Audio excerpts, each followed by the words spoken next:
സാക് ലിപ്പോസ്കി and Adam stain സംവിധാനം നിർവഹിച്ചിട്ടുള്ള ഏറ്റവും പുതിയ സിനിമ, അല്ലെങ്കിൽ അത്രയൊന്നും ഇൻഡെപ്ത് പറയേണ്ട കാര്യമില്ല, അതിനോട് വലിയ പ്രസക്തിയൊന്നുമില്ല എന്നാണ് എനിക്ക് ഫീൽ ചെയ്യുന്നത്.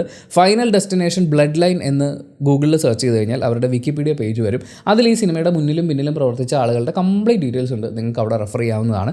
സിനിമയെക്കുറിച്ച് വളരെ ചുരുങ്ങിയ വാക്കുകളിൽ പറയാനാണെങ്കിൽ, ഞാൻ നല്ലോണം ബോറടിച്ചിട്ട് ഞാൻ എന്തിനാണിത് തിയേറ്ററിൽ വന്നിരുന്ന് ഇത്രയും ആവേശത്തിൽ കണ്ടത് എന്ന് പോലും എനിക്ക് തോന്നലുണ്ടാക്കിയ ഒരു സിനിമ അനുഭവമായിരുന്നു ഇത്. രാത്രി 11:55 ലുലുവിൽ ഒരു ഷോ ഉണ്ടായിരുന്നു. ബാക്കി ഷോസൊക്കെ പിറ്റേ ദിവസം രാവിലെയാണുള്ളത്. 11:55 എന്ന് പറയുമ്പോൾ PVR അല്ലേ, അവർ തുടങ്ങി വരുമ്പോൾ 12:15 മിനിമം ആവും. പടം കഴിയുമ്പോൾ 2-2:30 ആവുമെന്ന് എനിക്കറിയാം. ഉറക്കം വരാൻ സാധ്യതയുണ്ട്, അങ്ങോട്ടും ഇങ്ങോട്ടും ഡ്രൈവ് ചെയ്യാനുള്ളതാണ്, ഇച്ചിരി റിസ്ക് ഉള്ള പരിപാടിയാണ്. എന്നിട്ടും ഞാൻ ഈ പടത്തിന് പോയി. വല്ല കാര്യം ഉണ്ടായിരുന്നു?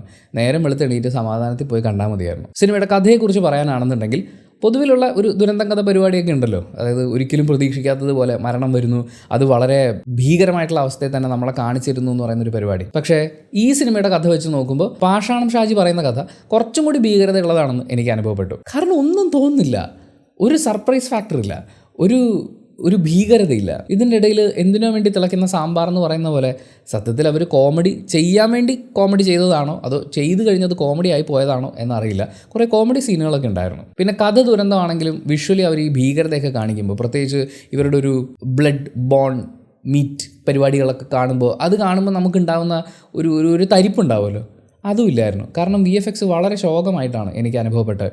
ഒരു 10-30 കൊല്ലം മുമ്പുള്ള ഏതോ ഇംഗ്ലീഷ് സിനിമ കാണുന്നു എന്നുള്ള ഒരു ഫീലേ എനിക്ക് കിട്ടിയുള്ളൂ. പിന്നെ ബാക്ക്ഗ്രൗണ്ടും ടോട്ടൽ സൗണ്ടിങ്ങും ഒക്കെ ഒരു ഓക്കേഷ്, അങ്ങനെ പറയത്തക്ക വലിയ സംഭവം എന്നുള്ളതായിട്ട് തോന്നിയില്ല. പിന്നെ കുറച്ച് ജംപ് സ്കെയർ പരിപാടികളൊക്കെ എത്രയോ കാലങ്ങളായി ചെയ്തിട്ടുള്ള അതേ പരിപാടികളൊക്കെ തന്നെ വീണ്ടും ഇതിൽ ചെയ്തു വെച്ചിട്ടുണ്ട്. പടം കണ്ടു കഴിഞ്ഞപ്പോൾ നേരത്തെ പറഞ്ഞ പോലെ എന്തിനാണ് ഞാൻ ഈ പടത്തിന് വന്നത്, അല്ലെങ്കിൽ തിയേറ്ററിൽ വന്ന് കാണാനുള്ള എന്താണ് ഈ പടത്തിലുള്ളത് എന്നാലോചിച്ച് സ്തബ്ധനായിരിക്കുകയായിരുന്നു സിനിമയുടെ അവസാനം വരെ. സത്യം പറഞ്ഞാൽ അർദ്ധരാത്രി 12 മണിക്കൊന്നും പോയി കാണേണ്ട ഒരു പടമേ അല്ലിത്. പകലാണെങ്കിൽ ഒട്ടും വേണ്ട. OTT വല്ലതും വരികയാണെങ്കിൽ എന്തായിരുന്നു ഇവരിതിൽ ചെയ്തു വെച്ചിട്ടുള്ളത് എന്നറിയാൻ വേണ്ടിയിട്ട് മാത്രം ഒന്ന് ഓടിച്ച് കാണേണ്ട ഒരു സിനിമ അനുഭവം എന്നുള്ളതിനപ്പുറത്തേക്ക് ഫൈനൽ ഡെസ്റ്റിനേഷൻ ബ്ലഡ് ലൈൻ ഒറ്റ ലൈനിൽ ഒന്നുമില്ലാത്തൊരു പടം എന്നാണ് ഫീൽ ചെയ്തത്. പക്ഷേ ഞാനീ പറയുന്ന എൻ്റെ പേഴ്സണൽ ഒപ്പീനിയനാണ്. സിനിമ ഓരോരുത്തർക്കും ഡിഫറൻ്റ് ആണ്. നിങ്ങൾക്ക് ചിലപ്പോൾ ഈ സിനിമ അതിഗംഭീരമായൊരു സിനിമയായി അനുഭവപ്പെട്ടേക്കാം. അങ്ങനെ ഉണ്ടെങ്കിൽ അതൊന്ന് കമൻറ്റ് ബോക്സിൽ രേഖപ്പെടുത്തുകയാണെങ്കിൽ കമൻറ്റ് ബോക്സും കൂടി വായിച്ചിട്ട് സിനിമയ്ക്ക് പോകണോ വേണ്ടിയോ എന്ന് തീരുമാനിക്കുന്ന ആളുകൾക്ക് അതൊരു വലിയ സഹായമായിരിക്കും. അപ്പോൾ thank you so much for watching this video. Video ഇഷ്ടപ്പെട്ടാൽ ലൈക്ക് ചെയ്യുക, കമൻറ്റ് ചെയ്യുക, ഷെയർ ചെയ്യുക,